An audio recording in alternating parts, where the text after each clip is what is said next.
মহিলারা আবেদন করেছিলেন, আর রাজ্য সরকার তাদের মধ্যে 1,45,00,000কে অনুমোদন দিয়েছে, যার টাকা গতকাল থেকে ঢোকানোর প্রক্রিয়া অর্থাৎ ব্যাংকিং সিস্টেমে ট্রান্সফারের প্রক্রিয়া চলছে, যেটা 20 তারিখ দুপুরের মধ্যে সম্পূর্ণ হয়ে যাবে।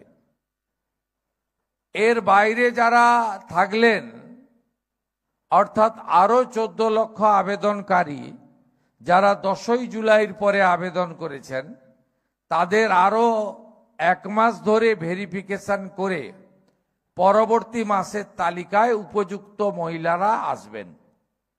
আমরা এই প্রায় 1.5 কোটির কাছাকাছি মহিলাকে এই যোজনায় অন্তর্ভুক্ত করেছি। এটি আমাদের প্রতিশ্রুতি ছিল। আপনারা অনেকেই ভাবতে পারেন যে লক্ষ্মীর ভান্ডার প্রাপকদের সকলকেই তো ট্রান্সফার করে দেওয়া যেত, কিন্তু না বন্ধু, মাত্র 500 টাকা করে 21 সাল থেকে আগের সরকার দিয়েছে, মাত্র 500 টাকা করে 24 সাল পর্যন্ত। তারপরে লোকসভা নির্বাচনের সময় 500 টাকা 1000 করা হয়েছিল, আর বিধানসভা ভোটের আগে 2 মাস তারা দিয়েছেন 2 মাস 1,500 টাকা করে।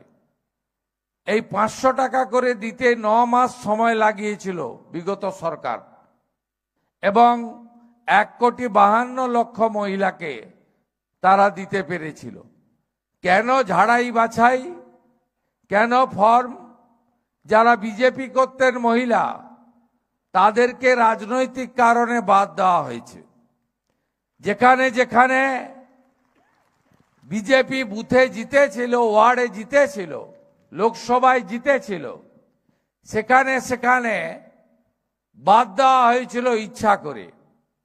শুধু তাই নয়, মৃত মহিলার নাম ছিল। পশ্চিমবঙ্গের অধিবাসী নয়, এসআইআর এর নাম কেটে গেছে, অবৈধ অনুপ্রবেশকারী, তাদের নাম ছিল। এমনকি 3 লক্ষ পুরুষের নামও ছিল আগের সরকারের সময়। তাই আপনারা যারা আছেন, আমরা যারা আছি, বাংলার 10.5 কোটি জনগণ, আমরা চাই না যে সরকারি অর্থ সেই অর্থে দুর্নীতি হোক। আমরা চাই না সরকারি অর্থ অনুপযুক্ত লোকের কাছে যাক।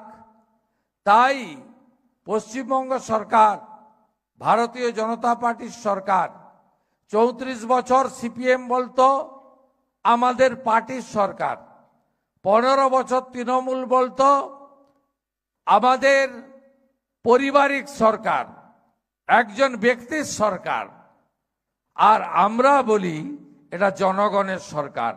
আমরা ভোটে জিতেছি প্রতীকে, কিন্তু জনগণের সরকার। তাই জনগণের অর্থ সঠিক ব্যক্তির হাতে যাক, দুর্নীতিমুক্ত স্বচ্ছতার সঙ্গে যাক। তাই জন্য আমাদের ঝাড়াই বাছাই বা এই প্রক্রিয়াটা চালাতে হয়েছে।